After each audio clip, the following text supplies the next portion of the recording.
प्यारे बच्चों, आपका दिन मंगलमय हो। अगर आप नए हैं तो इस चैनल को सब्सक्राइब कर लें। चैनल का नाम है वीवी बीबीसी चैनल। आज हम करेंगे कैमरे में बंद अपाहिज कविता के दूसरे काव्यांश की व्याख्या। सोचिए, बताइए आपको अपाहिज होकर कैसा लगता है। कैसा यानी कैसा लगता है। हम खुद इशारे से बताएंगे कि क्या ऐसा। सोचिए, बताइए, थोड़ी कोशिश करिए, यह अवसर खो देंगे। आप जानते हैं कि कार्यक्रम को रोचक बनाने के वास्ते हम पूछ पूछ कर उसको रुला देंगे। इंतजार करते हैं आप भी उसके रो पड़ने का। करते हैं, यह प्रश्न पूछा नहीं जाएगा। अब हम करेंगे शब्दार्थ। सोचिए होता है विचार कीजिए, विचार कीजिए।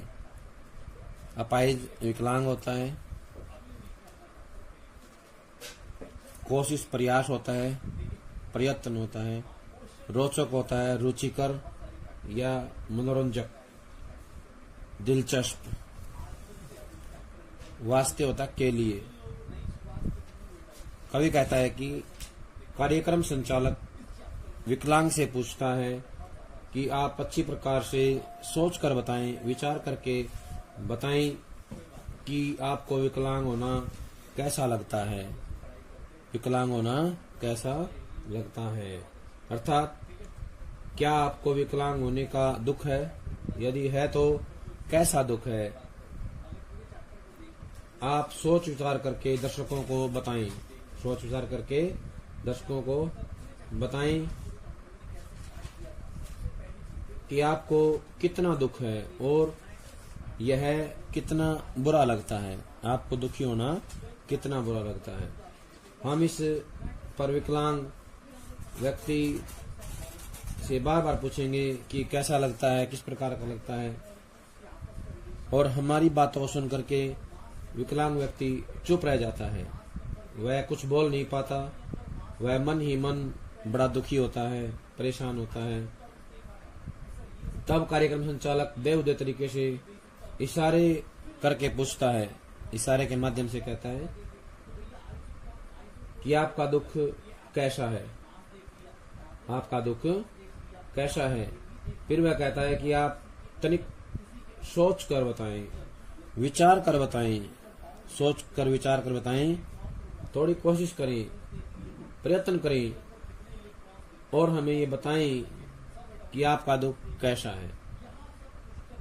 यदि आप ऐसा नहीं करेंगे तो यह मौका आपके हाथ से चला जाएगा। एक ये सुनहरा अवसर आपको मिला है जनता के सामने अपना दुख व्यक्त करने का, तो ये मौका जो आपके हाथ से निकल जाएगा। कार्यक्रम संचालक पुनः कहता है कि हमें तो अपने कार्यक्रम को रोचक बनाना है। क्या बनाना है। कार्यक्रम को रोचक बनाना है, रुचिकर बनाना है, दिलचस्प बनाना है। और दिलचस्प बनाने के लिए हम उससे जो है बहुत सारे प्रश्न पूछते हैं।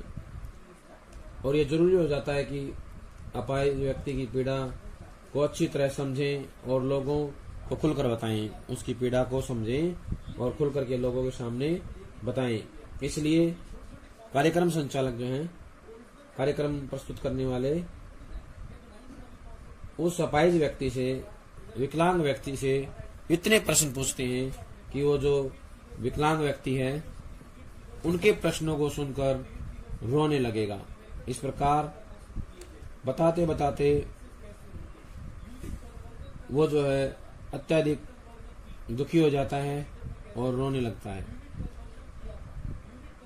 दूरदर्शन के व्यक्ति विकलांग व्यक्ति के रो पड़ने की प्रतीक्षा करते हैं।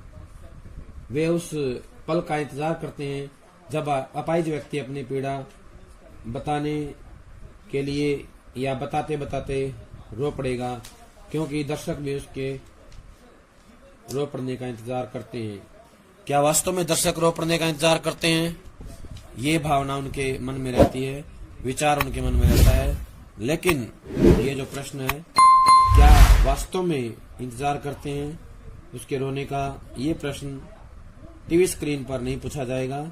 लेकिन उनके मन में वास्तव में यही भावना होती है कि वह अपाहिज व्यक्ति, विकलांग व्यक्ति उनके प्रश्नों को सुनकर रो पड़े, रोने लग जाए। तो अब हम करेंगे प्रश्न यहाँ से जुड़े हुए। पहला प्रश्न है, यह कविता कवि के किस काव्य संग्रह से ली गई है? तो बताना है। प्रस्तुत कविता रघुवीर सहाय के लोग भूल गए हैं काव्य संग्रह से ली गई है। लोग भूल गए हैं काव्य संग्रह से ली गई है। कार्यक्रम संचालक अपाहिजों के दुख को बार बार प्रश्न पूछकर गंभीर क्यों बनाना चाहता है? तो बताना है। कार्यक्रम संचालक अपाहिज के दुखों के बारे में प्रश्न पूछकर उनके दुख को इसलिए गंभीर बनाना चाहता है कि वह अपने कार्यक्रम से लोगों को अधिक रोचक ताकि वह अपने कार्यक्रमों को अधिक रोचक बना सके, दिलचस्प बना सके और कार्यक्रम द्वारा अधिकाधिक धन कमा सके।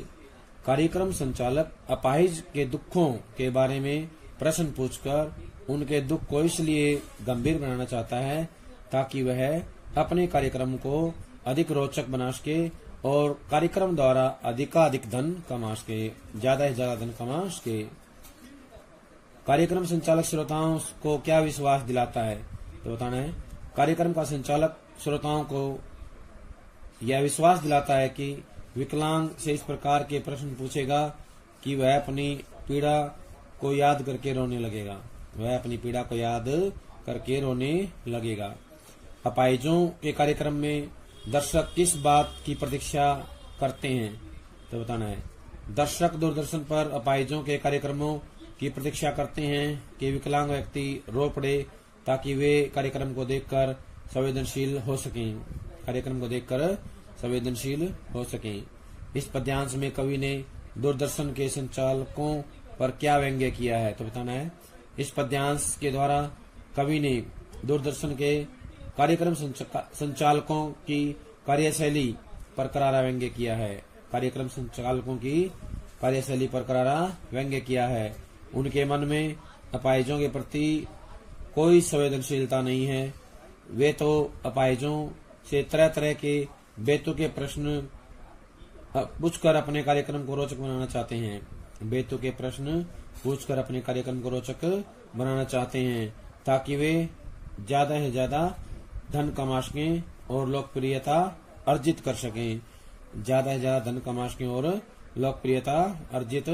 कर सकें। हम अपाहिज व्यक्ति को किस लिए रुला देते हैं? तो बताना है। हम अपना कार्यक्रम रोचक बनाने के लिए अपाहिज व्यक्ति से प्रश्न पूछकर रुला देते हैं। कौन सा प्रश्न अपाहिज से पूछा नहीं जाएगा? अपाहिज से यह प्रश्न नहीं पूछा जाएगा कि क्या दर्शक भी उसके रो पड़ने का इंतजार करते हैं? यह अवसर खो देंगे पंक्ति में निहित भाव स्पष्ट कीजिए। तो बताना है। इस पंक्ति का भाव है कि सिनेमा जगत अपनी स्वार्थ पूर्ति के लिए किसी अपाहिज को अपने कैमरे के सामने प्रस्तुत करता है तथा बार बार उससे अनेक संवेदनशील प्रश्न पूछता है। उसे अवसर खोने का डर दिखाकर उसकी आत्मा को दर्शकों के सामने खोलने का प्रयास करते हैं। इस पद्यांश के कवि और कविता का नाम बताइए। तो बताना है। इस पद्यांश के कवि का नाम है रघुवीर सहाय, कविता का नाम है कैमरे में बंद अपाहिज। इस काव्यांश का काव्य सौंदर्य बताइए। काव्य सौंदर्य है, पहला तो ये आएगा कि इसमें अनुप्रास, पदमैत्री, प्रश्न, सौरमैत्री अलंकारों का प्रयोग है। अनुप्रास, पदमैत्री, प्रश्न, सौरमैत्री अलंकारों का प्रयोग किया गया है। तत्सम, तद्भव और विदेशज शैली का प्रयोग किया गया है। खड़ी बोली का सरल सहज प्रभावशाली प्रयोग देखने को मिलता है। बिंब योजना सार्थक एवं सटीक है। कवि ने अपाहिज व्यक्ति के प्रति गहन संवेदना व्यक्त की है। अगला काव्यांश है। फिर हम पर्दे पर दिखलाएंगे फूली हुई आंख की एक बड़ी तस्वीर, बहुत बड़ी तस्वीर, और उसके होठों पर एक कसमसाहट भी। आशा है आप उसे उसकी अपंगता की पीड़ा मानेंगे। एक और कोशिश। दर्शक धीरज रखिए, देखिए हमें दोनों एक संग रुलाने हैं। आप और वह दोनों, कैमरा बस करो, नहीं हुआ रहने दो, पर्दे पर वक्त की कीमत है, अब मुस्कुराएंगे हम। आप देख रहे थे सामाजिक उद्देश्य से युक्त कार्यक्रम, बस थोड़ी ही कसर रह गई। धन्यवाद। अब हम करेंगे कठिन शब्दों के अर्थ। कसमसाहट होता है बेचैनी, पीड़ा या फिर छटपटाहट। कसमसाहट का मतलब होता है बेचैनी, पीड़ा या छटपटाहट। अपंगता होता है अपाहिजपन। क्या होता है अपंगता? अपाहिज होना या विकलांगता। धीरज होता है धैर्य। क्या होता है धीरज? धैर्य। संग होता है साथ में। क्या होता है संग? साथ में। वक्त होता है समय। वक्त क्या होता है? समय। सामाजिक उद्देश्य, समाज को बेहतर बनाने का लक्ष्य है। क्या होता है? समाज को बेहतर बनाने का लक्ष्य है। युक्त होता है जुड़ा हुआ। कसर होता है कमी। कसर होता है कमी। तो हम करेंगे व्याख्या। फिर हम पर्दे पर दिखलाएंगे फूली हुई आंख की एक बड़ी तस्वीर। कवि कहता है कि पहले तो कार्यक्रम संचालक अपाहिज व्यक्ति से तरह तरह के प्रश्न पूछेंगे और उसकी पीड़ा से दर्शकों को अवगत कराना चाहते हैं। पहले तो कार्यक्रम संचालक अपाहिज व्यक्ति से तरह तरह के प्रश्न पूछेंगे और प्रश्न पूछ करके उसकी पीड़ा से दर्शकों को अवगत कराना चाहते हैं। बाद में वे दूरदर्शन के पर्दे पर अपाहिज की सूजी हुई आंख की बहुत बड़ी तस्वीर दिखाने का प्रयास करते हैं। बहुत बड़ी तस्वीर को दिखाने का प्रयास करते हैं। सूजी हुई तस्वीर का मतलब होता है रोने के कारण जो उसकी आंख बड़ी हो गई है। रोने के कारण उसकी आंख जो बड़ी हो जाती है उसको जो है दिखाने का प्रयास करते हैं। वे वस्तुतः अपाहिज की पीड़ा को बढ़ा चढ़ाकर दिखाना चाहते हैं। अपाहिज की पीड़ा को बढ़ा चढ़ा के दिखाना चाहते हैं। दूरदर्शन के पर्दे पर इतनी बड़ी तस्वीर करके दिखाएंगे कि लोग उसे जो है समझेंगे कि ये उसकी पीड़ा है, अपाहिज के दुख की पीड़ा है। और वे उसके होठों पर विद्यमान मजबूरी और पीड़ा को, छटपटाहट को भी दिखाने का प्रयास करते हैं। छटपटाहट को भी उभार कर दिखाना चाहते हैं। उनका लक्ष्य होता है कि दर्शक अपंग व्यक्ति की पीड़ा को समझें, जाने। इसके बाद संचालक कहते हैं कि हम एक और कोशिश करके देखते हैं। वे दर्शकों को धैर्य रखने की अपील करते हैं। क्या करते हैं? धैर्य रखने की अपील करते हैं। वो कहते हैं कि हमें दोनों को एक साथ रुलाना है। हमें दोनों को एक साथ रुलाना है। कार्यक्रम संचालक कहते हैं कि हमें अपाहिज के दर्द को इस प्रकार दिखाना है कि एक साथ अपाहिज और दर्शक रो पड़े। एक साथ अपाहिज और दर्शक रो पड़े, परंतु ऐसा नहीं हो पाता। ऐसा नहीं हो पाता। कार्यक्रम संचालक अपने लक्ष्य में असफल रह जाते हैं। इसलिए वे कैमरामैन को आदेश देते हैं कि वह कैमरे को बंद कर दे। यदि अपाहिज रो नहीं सका तो न सही, क्योंकि पर्दे पर समय का अत्यधिक महत्व होता है। यहाँ तो एक एक क्षण का मूल्य होता है, यानी बहुत कीमती होता है एक एक क्षण। समय के साथ साथ धन का भी व्यय होता है। इसलिए वे अपाहिज को दूरदर्शन के पर्दे पर दिखाना बंद कर देते हैं और दर्शकों से कहते हैं कि अब हम मुस्कुराएंगे और दर्शकों से कहेंगे कि आप इस समय सामाजिक पीड़ा को दिखाने वाला कार्यक्रम देख रहे थे। सामाजिक पीड़ा को दिखाने वाला कार्यक्रम देख रहे थे। इसका लक्ष्य था कि हम और आप दोनों अपाहिजों की पीड़ा को समझें और अनुभव करें। लेकिन वे कार्यक्रम संचालक मन ही मन सोचते होंगे कि उसका कार्यक्रम पूर्णतया सफल नहीं हो सका, क्योंकि वे अपाहिज और दर्शकों को संग संग रुला नहीं सके। यदि दोनों एक साथ रो पड़ते तो निश्चय से ही उसका कार्यक्रम सफल हो जाता। अंत में कार्यक्रम संचालक दर्शकों को धन्यवाद करके कार्यक्रम समाप्त कर देते हैं। इसके पीछे भी कवि का करारा व्यंग्य है। वह कार्यक्रम संचालक की हृदयहीनता को स्पष्ट करना चाहता है। कार्यक्रम संचालक की जो हृदयहीनता है उसको स्पष्ट करना चाहता है। अब इससे जुड़े हुए प्रश्न जो है हम करेंगे। पहला प्रश्न ये है कि प्रस्तुत काव्यांश में किस पर व्यंग्य किया गया, तो बताना है। इस पद्यांश में दूरदर्शन के कार्यक्रम संचालकों की हृदयहीनता पर करारा व्यंग्य किया गया है।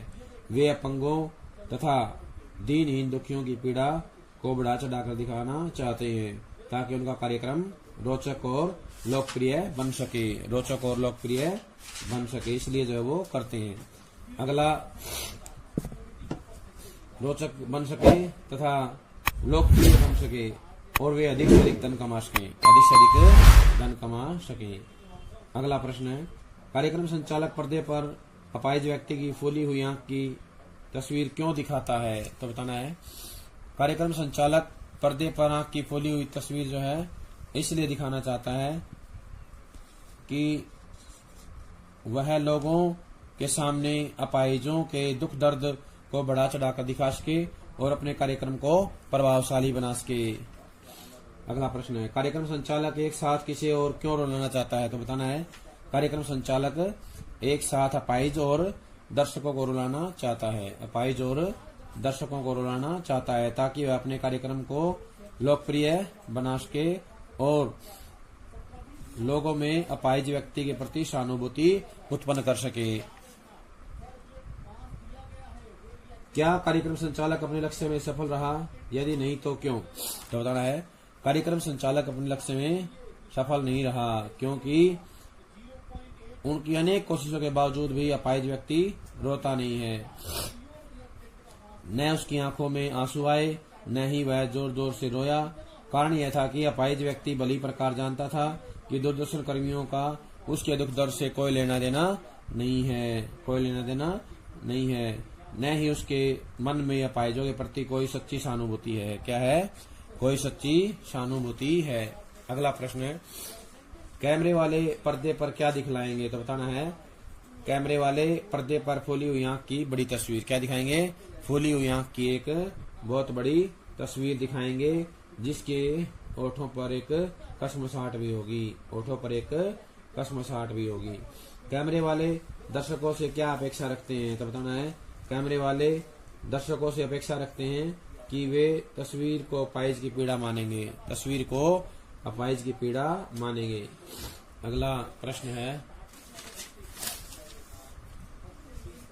कैमरे वाले एक और कोशिश क्यों करना चाहते हैं? कैमरे वाले एक और कोशिश इसलिए करना चाहते हैं ताकि एक बार वे अपाहिज की तस्वीर को अधिक संवेदनशील दिखा सकें। अपाहिज की तस्वीर को अधिक संवेदनशील दिखा सकें जिससे दर्शक भी उसके साथ जुड़ जाएं। कैमरा एक साथ क्या करना चाहता है, बताना है। कैमरा एक साथ अपाहिज और दर्शकों को रुलाते हुए दिखाना चाहता है, रोते हुए दिखाना चाहता है। पर्दे पर किसी कीमत होती है? वक्त की। किसकी होती है? वक्त की। पर्दे पर वक्त की कीमत होती है क्योंकि उनके समय का एक एक पल पहले से कार्यक्रम के लिए निश्चित हो चुका होता है। इस पद्यांश का काव्य सौंदर्य बताइए। इसका काव्य सौंदर्य क्या है देखें, तो हमें बताना है। व्यंजना के माध्यम से कवि ने ऐसे अपाहिज व्यक्ति की ओर संकेत किया है जो अपनी संवेदना को बेचना चाहता है। संवेदना को बेचना चाहता है। इसमें खड़ी बोली का प्रयोग किया गया है। सरल सहज प्रवाहमयी रूप से तत्सम तद्भव और विदेशी शब्दों का प्रयोग है। तत्सम तद्भव और विदेशी शब्दों का प्रयोग किया गया है। मुक्तक छंद का प्रयोग है। भावपूर्ण शैली का प्रयोग हुआ है। बिंब योजना सार्थक और सटीक है। अनुप्रास उल्लेख अलंकारों का प्रयोग किया गया है। फूली हुई आंख में मुहावरे का सार्थक प्रयोग किया गया है। भाषा सरल सरस है। मुक्त छंद का प्रयोग किया गया है। शारीरिक रूप से चुनौती झेलते व्यक्ति की बेचैनी को सुंदरता से दिखाने का प्रयास किया गया है। प्यारे बच्चों, ये थी हमारी कविता कैमरे में बंद अपाहिज। सभी इसकी व्याख्या याद कर लेंगे जब तक अगली कविता की व्याख्या ना आ जाए। सभी का बहुत बहुत धन्यवाद।